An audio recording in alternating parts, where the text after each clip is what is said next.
Merci. Nous en venons à la question que M. Lazaro va poser à Mme la ministre de l'Environnement. Vous avez la parole, mon cher collègue. Merci, Monsieur le Président. Madame la Ministre, je vais vous alerter sur le projet de construction de la ligne très haute tension Avelin-Gavrelle, entrepris par RTE et qui défigurera à tout jamais la région de Pével, poumon vert de la métropole lilloise et du bassin minier, qui accueille quantité de promeneurs, cyclistes, cavaliers dans la forêt de Falampin, sur le site historique de la bataille de Mons-en-Pével, dans la réserve ornithologique des Cinq Tailles à Tumry et dans les nombreux clubs hippiques de la région dont le rôle économique et social n'est plus à démontrer. Ce projet impactera aussi durablement les riverains de cette future infrastructure industrielle.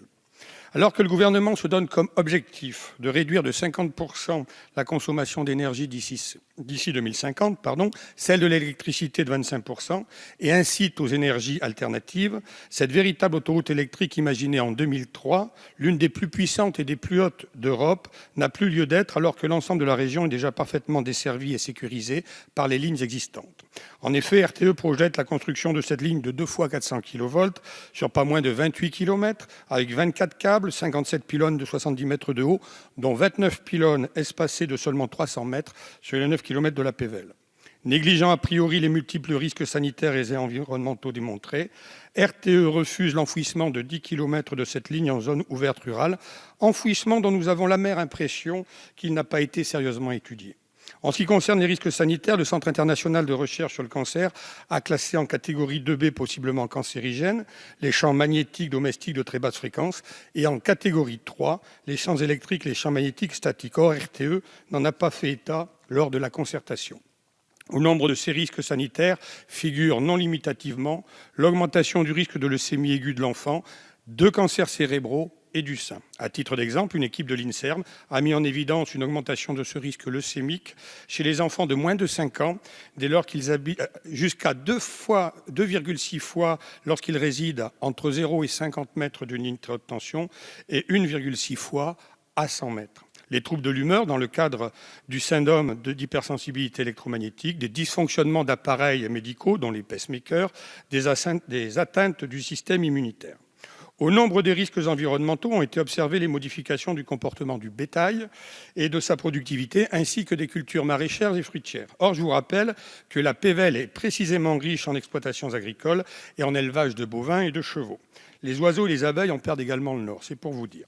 Madame la ministre, il ne vous est pas possible d'ignorer les effets néfastes sur la santé et l'environnement des champs électromagnétiques produits par les lignes à haute et très haute tension. En conséquence, et au nom du principe constitutionnel de précaution, je vous demande l'abandon de ce projet, au moins dans sa forme aérienne, et de me préciser votre position quant à l'enfouissement des lignes THT en général et de la ligne Avelin-Gavrelle en particulier. Je vous remercie.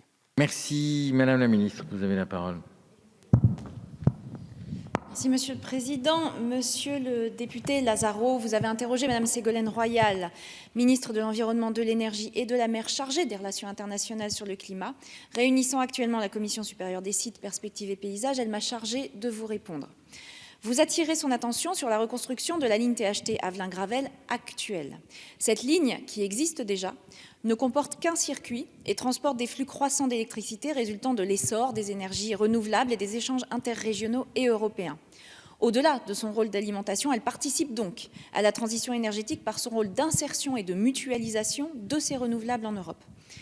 Seule ligne du réseau de transport d'électricité dans cette zone, à ne comporter qu'un seul circuit, elle constitue donc un point de fragilité, surtout en hiver. Cette fragilité est d'autant plus inacceptable que la ligne permet d'alimenter un nombre important d'usagers. C'est pourquoi il est indispensable de la reconstruire à double circuit.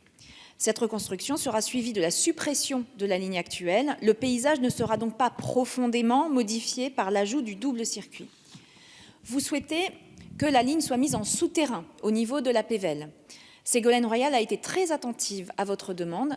Toutefois, à ce niveau de tension, 400 000 volts, la mise en souterrain n'est malheureusement pas possible car un tronçon souterrain dans la Pével aurait la largeur d'une autoroute et aurait un impact hydrogéologique majeur du fait de la modification des écoulements souterrains dans cette zone. Par ailleurs, la mise en souterrain occasionnerait un coût important qui se répercuterait sur l'ensemble des consommateurs d'électricité.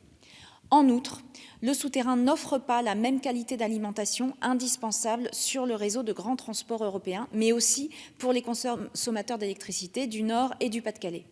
Ce n'est donc pas une solution électrique satisfaisante. Une étude spécifique commandée au Centre italien d'expertise technologique et électrique l'a confirmé. Celle-ci a été présentée aux acteurs de l'APVEL le 14 octobre 2014. Attaché à la préservation des paysages, le gouvernement est très attentif à la question du transport d'électricité en souterrain. La France est un des pays qui met le plus d'ouvrages de transport d'électricité en souterrain. En 2014, 90% des nouvelles lignes en haute tension, 63 000 et 90 000 volts, ont été construites en souterrain. S'agissant du niveau de tension 400 000 volts, cette mise en souterrain est une solution technique et financière qui ne peut être privilégiée. À titre de compensation, RTE propose donc de mettre en souterrain d'autres ouvrages de tension inférieure, les lignes en 90 000 volts situées au nord de Gavrelle, et une ligne en 225 000 volts en zone urbanisée qui croise la ligne Avelin-Gavrelle.